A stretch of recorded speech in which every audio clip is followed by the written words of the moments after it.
Hello குட்டீஸ், எல்லாரும் எப்படி இருக்கீங்க?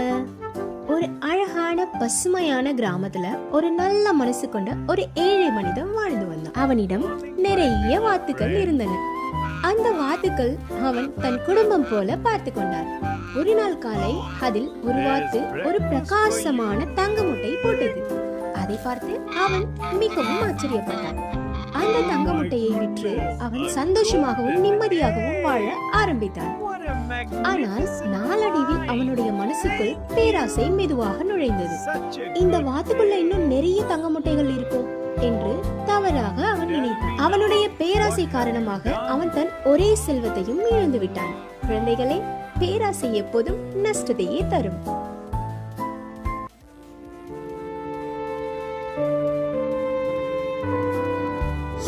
குழந்தைகளே, நம்மிடம் இருப்பதை மதிப்பதுதான் உண்மையான செல்வம். இந்த கதையில இருந்து நீங்க என்ன கத்துக்கிட்டீங்க? கமெண்ட்ல சொல்லுங்க. இன்னும் அழகான கதை கேட்க இந்த சேனலை சப்ஸ்கிரைப் பண்ணுங்க.